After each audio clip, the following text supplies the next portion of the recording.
ಹಾಗೂ JDS ಪಕ್ಷದ ಮೈತ್ರಿ ಅಭ್ಯರ್ಥಿಯಾದಂಥ ಮಲ್ಲೇಶ್ ಬಾಬು ಅವರು ಸುಮಾರು 23,000 ಮತಗಳಿಂದ ಇವತ್ತು ಜಯಭೇರಿ ಬಾಯಿಸಿದ್ದಾರೆ. ಬಂಗಾರಪೇಟೆ ವಿಧಾನಸಭಾ ಕ್ಷೇತ್ರದಿಂದ ನಮ್ಮ ಎಲ್ಲ ಭಾರತೀಯ ಜನತಾ ಪಾರ್ಟಿ ಹಾಗೂ JDS ಪಕ್ಷದ ಮುಖಂಡರಿಂದ ಅವ್ರಿಗೆ ಅಭಿನಂದನೆಗಳನ್ನು ಸಲ್ಲಿಸ್ತಾ ಇದ್ದೀನಿ.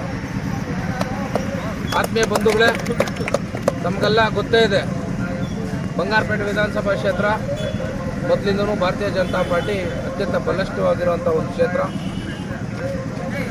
ನಾನಾ ಕಾರಣಗಳಿಂದ ಕಳೆದ ವಿಧಾನಸಭಾ ಚುನಾವಣೆ ಸ್ವಲ್ಪ ಹಿನ್ನಡೆ ಆಗಿತ್ತು. ಮಲ್ಲೇಶ್ ಬಾಬು 2 ಬಾರಿ ಈ ಕ್ಷೇತ್ರದಲ್ಲಿ ಅಸೆಂಬ್ಲಿ ಎಲೆಕ್ಷನ್ ನಿಂತಿದ್ದರು. ಕಳೆದ ಬಾರಿ 4,000 ಓಟಲ್ಲಿ ಸೋತಿದ್ರು.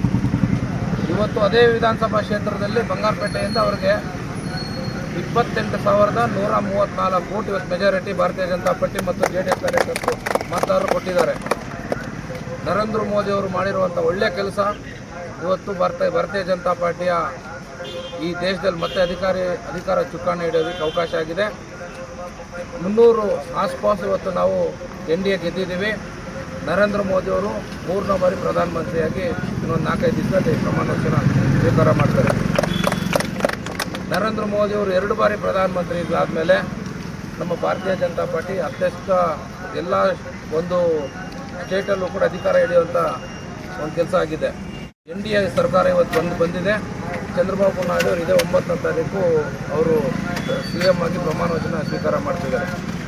ಭಾರತೀಯ ಜನತಾ ಪಾರ್ಟಿ ವಿಜಯೇಂದ್ರ ಅವರ ಅಧ್ಯಕ್ಷರಾದ ಮೇಲೆ ಕರ್ನಾಟಕದಲ್ಲಿ ಮೂಲೆಗೂ ಹೋಗಿ ಸುಮಾರು 200ಕ್ಕಿಂತ ಹೆಚ್ಚು ಪ್ರಚಾರ ಮಾಡಿ ಇವತ್ತು ಭಾರತೀಯ ಜನತಾ ಪಾರ್ಟಿ 17 ಸೀಟಲ್ಲಿ ಗೆದ್ದಿದೆ, 2 JDS ಸೀಟ್ ಗೆದ್ದಿದೆ.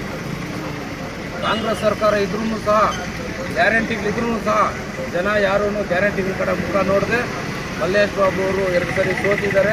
ಅವ್ರನ್ನ ಪಾರ್ಲಿಮೆಂಟ್ ಕಳಿಸಬೇಕು ಅಂತ ಇವತ್ತು ಮತ ಹಾಕಿದ್ದಾರೆ. ಕೋಲಾರಲ್ಲಿ ಅವರು 70,000 ಓಟಿಂದ ಗೆದ್ದಿದ್ದಾರೆ. ಮಲ್ಲೇಶ್ ಬಾಬು ಅವರು ಒಳ್ಳೆಯ ವ್ಯಕ್ತಿ, ಸೌಮ್ಯ ಸ್ವಭಾವದ ವ್ಯಕ್ತಿ.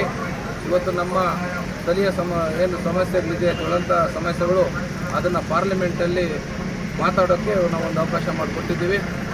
ಇವತ್ತು ಬಂಗಾರಪೇಟೆಯಲ್ಲಿ ಮುಂದೆ ಬರುವಂಥ ತಾಲೂಕು ಪಂಚಾಯತಿ ಮತ್ತು ಜಿಲ್ಲಾ ಪಂಚಾಯತ್ ಚುನಾವಣೆಯಲ್ಲೂ ಕೂಡ ಭಾರತೀಯ ಜನತಾ ಪಾರ್ಟಿ ಹಾಗೂ JDS ಪಕ್ಷ ಇದೇ ಥರ ಹೊಂದಾಣಿಕೆ ಮಾಡಿಕೊಂಡು ಪ್ರತಿಯೊಂದು ಕ್ಷೇತ್ರದಲ್ಲೂ ಕೂಡ 5ಕ್ಕೂ 5 ಜಿಲ್ಲಾ ಪಂಚಾಯತಿ ನಾವು ಗೆಲ್ತೀವಿ, 17 ತಾಲೂಕು ಪಂಚಾಯತಿ ಕೂಡ ನಾವು ಗೆಲ್ತೀವಿ ಅಂತ ಹೇಳ್ತಾ ಇವತ್ತು ಚುನಾವಣೆಯಲ್ಲಿ ನಮ್ಮೊಂದಿಗೆ ಪ್ರತಿಯೊಬ್ಬರೂ ಕಾರ್ಯಕರ್ತರು, JDS ಪಕ್ಷ ಮತ್ತು BJP ಪಕ್ಷದ ಕಾರ್ಯಕರ್ತರು, ಮುಖಂಡರು ಒಟ್ಟಾಗಿ ಕೆಲಸ ಮಾಡಿದ್ದಾರೆ. ಅವರಿಗೆಲ್ಲರೂ ಧನ್ಯವಾದಗಳನ್ನು ತಿಳಿಸ್ತೇನೆ.